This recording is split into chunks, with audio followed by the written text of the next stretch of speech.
toutes les équipes sont représentées. Il y en aura toujours une pour relancer derrière jusqu'au moment où l'échappée est bien composée. À ce moment-là, pourra prendre le large. Il y a des chances que ça dure un petit moment avec ce vent trois quarts d'eau. Avec Nelson Paules.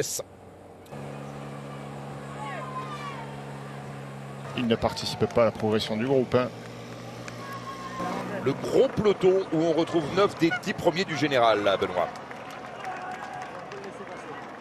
Oui, avec effectivement Kevin Vauquelin qui est au milieu désormais du peloton qui traînait, enfin du deuxième peloton qui traînait un petit peu à l'arrière. C'est le cas du maillot vert qui est à l'arrière de Nathan Milan.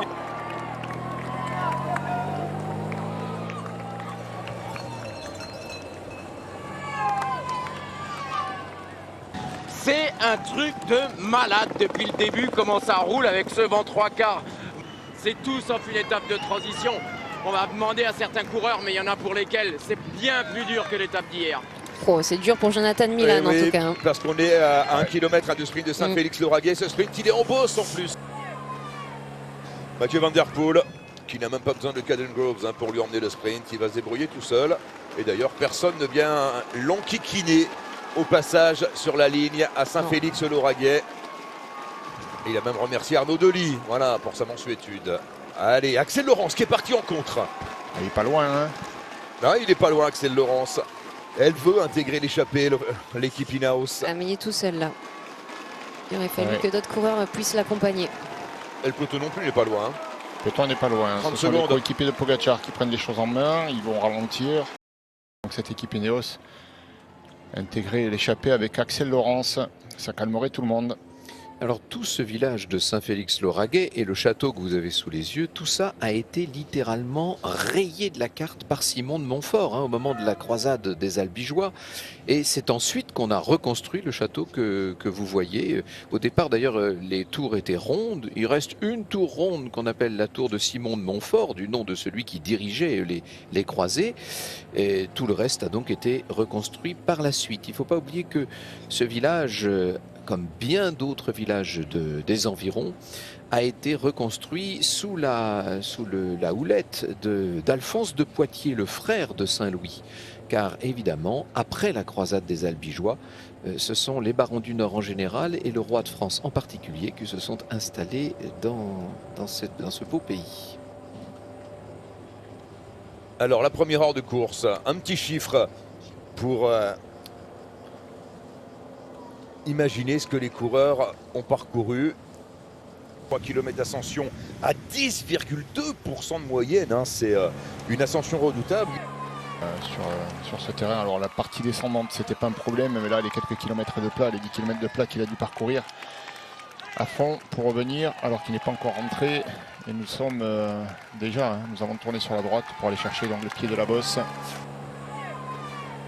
Ouais, et après les mineurs de fond, les coureurs de fond du Tour de France, parce que cette étape elle est terrible, 47 km/h depuis le départ. C'est même les coureurs à fond là. Et les coureurs de fond du Tarn, vous avez vu, avec cette croix occitane qui porte en quelque sorte les couleurs des agriculteurs du Tarn. Le Tarn à la tête à l'envers. Oui, mais il va se remettre à l'endroit, regardez, voilà. Sûr.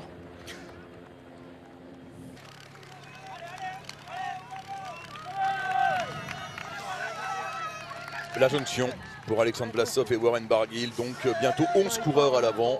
On la redoute cette ascension. 11 coureurs à l'avant, mais pour combien de temps? Oui, on se marque ici parce qu'on sait bien que la victoire d'étape est en jeu. C'est maintenant qu'il faut être capable de faire la différence.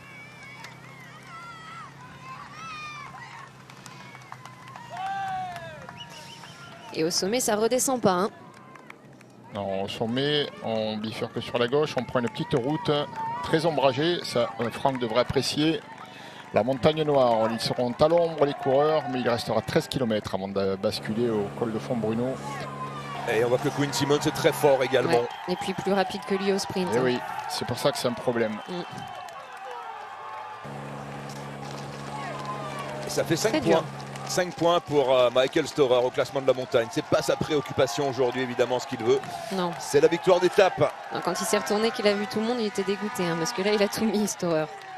Peut-être c'était pas nécessaire de faire ça si loin de l'arrivée. Essayer de surprendre un peu plus loin. Lutsenko qui passe à l'instant et Paoles Paoles. et Barguil. Ah oui, ça ce serait intéressant si Warren Barguil pouvait revenir. Il fait un beau tour, oui. Warren Barguil. Hein, il fait un beau tour. Et s'il pouvait revenir, là, ça pourrait être intéressant. Ce serait magnifique à 33 ans pour Warren Barguil. Victoire de Tim Wellens à Carcassonne. Et c'est la 5e victoire pour l'équipe UAE sur ce Tour de France.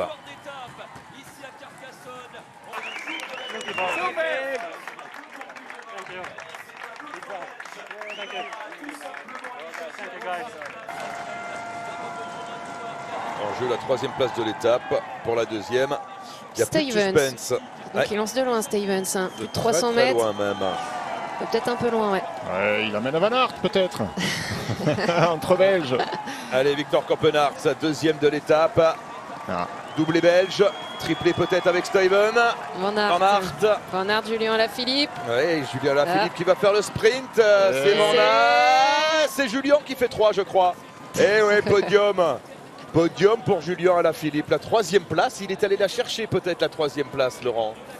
Non? Oui, oui, mais Van Aert, hein, quand même, 3, non? je sais pas. Est-ce que Julien ne croit pas qu'il a gagné là? Lever les bras sur la ligne. Ah ben, il en a l'air convaincu là, oui.